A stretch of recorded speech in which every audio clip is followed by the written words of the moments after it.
Okay, we have a little bit extra. We have enough extra. And change out this finish for 90s, then maybe that's a little tight at the moment. I'll have to see what the kind of slack I have underneath that I can borrow from. Okay, let's get this out of the way. I gotta phase that anyways.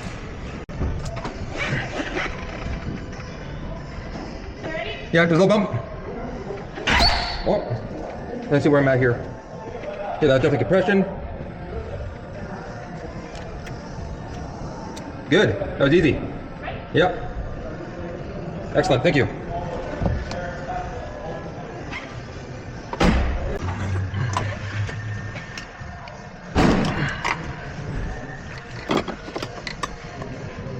Okay, so what do we do here?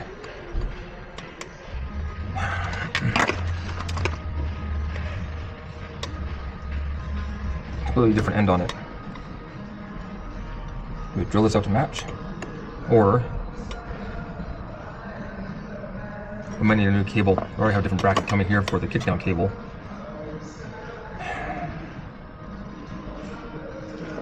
Yeah. And hook up the cable right to the arm there. Just do a short little one. Now hook into the proper spot here. That way we have more options. Full throttle here. Because this appears to be custom made and non-adjustable. We're going to need some adjustment.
Number 4.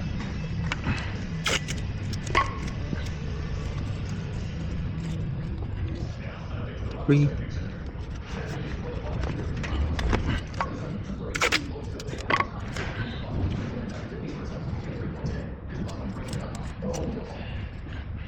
6.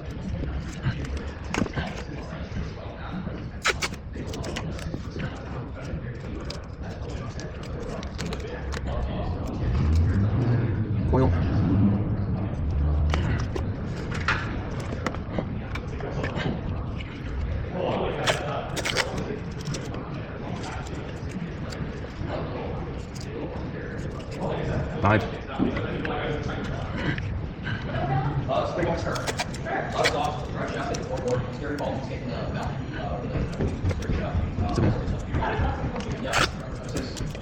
If I can do the decibel? Yeah, he said you're allowed. Yeah, you truly do decibel, that means you have to have really quiet country sound those on sound. So legally, that's a great area to get in here. Okay.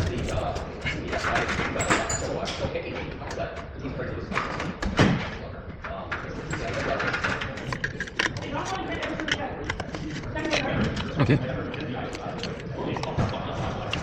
That's good.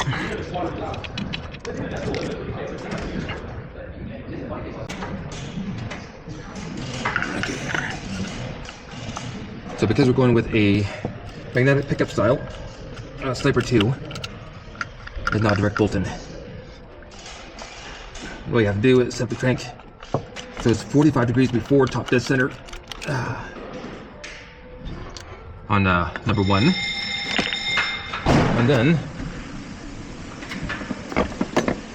you gotta turn the distributor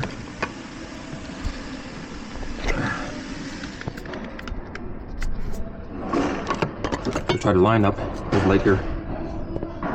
This is the most relevant location. So right now it's back a bit. It is how to explain this. Holly has a good description of it.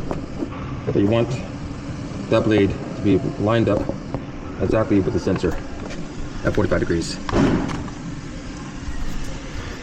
So you gotta back off the distributor, turn that to the next closest one. Actually, I think I can afford to bring it back a little bit. Yep. And then after that, then we have to set up the crank to 30 degrees and line up the number 1 with the baseball rotor. So, yeah, a rigmarole, but doable. Yeah, that's wrong size.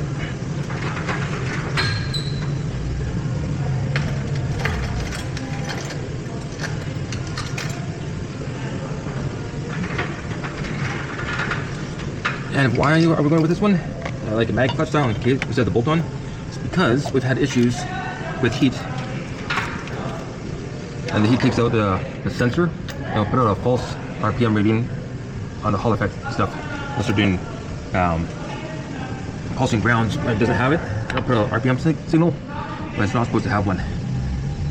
They were just turning the key on, kind of like what this thing was doing, but this thing was the Phytech itself. That you can actually watch on a Hall effect one where the sensor goes haywire and it'll start putting out the wrong RPM or RPM when there's not actually any RPM to be had.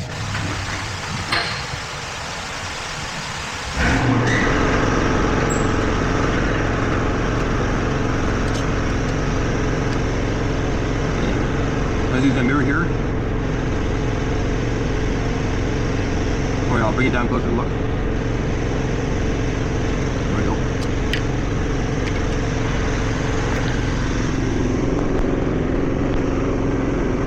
We're looking here. This is the area here that we're looking. Right here, right where the sensor is. Focus. And we just want that blade centered as possible, squared up. You got too far that way, not too far that way, get right back in the middle. As close as it can be anyways. And then lock it down there. There'll be some fine tuning adjustment when it's running, because when it's running, they'll be up against the gears better, because you have a little bit of play here. But, yeah. Anyways. Let's turn that back up. I think I'm happy with that.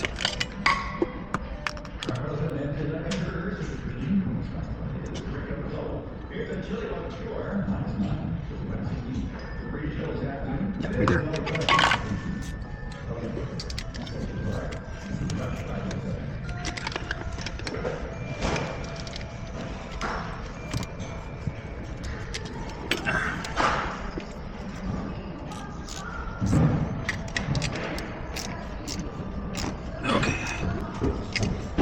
Okay, let's go to the visible rotor and the cap, or the tester cap.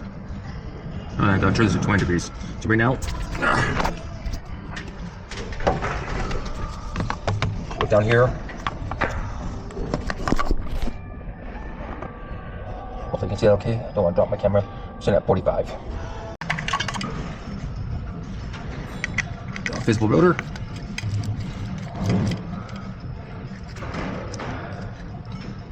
Take that off. Give it a quarter turn. That pops off. Now we access the 2 bolt down or hold down bolts. Watch the square, watch the circle.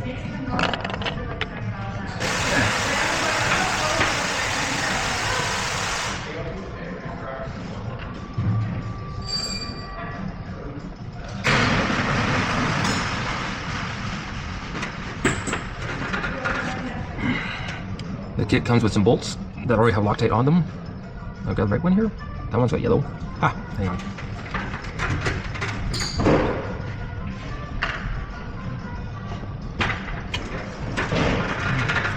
Okay. And then it has these little dished washers. Make sure the washer's facing the right way. Convex up, concave down, and the Loctite. We don't have to add Loctite to these. They're good as they are.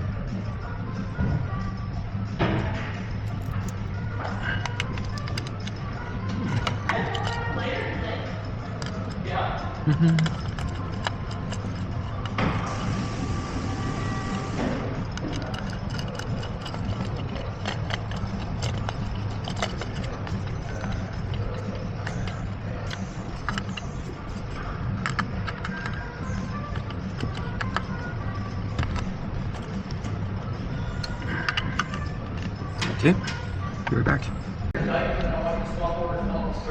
Okay, you'll see that we've customized old cap. Make sure that this index is in the proper spot in relation to where you want your number 1 to be. So on the other cap is in this here, off of that index. So I move the tape over here. There we go. See that snap in? And then we go right here. So put this on now. We're going over to this. It's going to be close. Then we're going to grab a mirror, look down through the holes,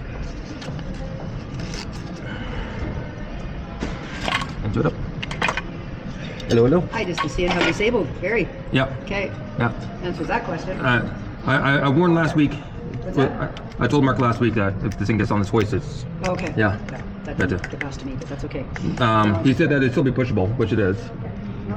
Yeah. Sorry, whose car? Okay. Okay. Wait, hang on. I forgot to move this to 30 degrees. Haha. So right now 45 lines up, but we want this to be at 30 degrees. It's gonna be more like that. And the reason for that is because this is going to be roughly 18 to 20 degrees at idle. It's going to be about 40, 42 at cruise at a light load for timing, and 30 is pretty much in the middle. And that way, the spark is going to be sparking off the back of it to the electrode. A very minimal amount, like 18, or this way here when it's up at 40. Like it should be right on its own, but if it does have to spark, it's going to be a very small gap. Whereas if you did this at right top to the center, now it's sparking like that far to the electrode, and or it could be jumping to the next one. So that's why you don't actually line them up at top to the center. It's always too far out. Line up in the middle of your timing zone.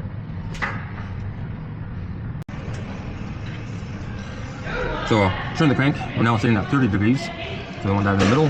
Just kind of eyeballing right to this mark here. Going to be pretty damn close. Check with our lid and a mirror. I'm just trying to see down the back.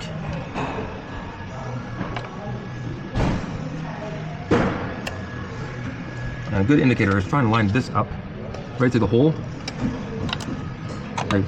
So you come across right between these two. Let's go back this way just a little bit. Because I can see that hole, and that's right in line. I'm trying to get that centered up between the two posts.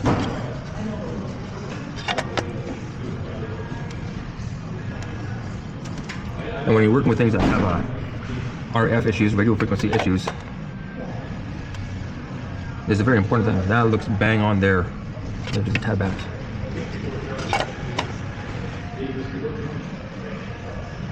Oh, what's the difference there? There. Okay.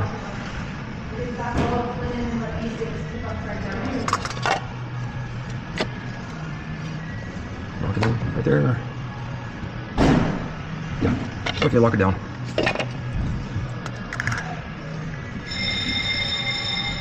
Sweet. Okay. I think I'm happy with that. I'm gonna leave this off until I get all my other lines routed. The wires and stuff. Keep these off to the side, keep them out of the way until I get everything else on.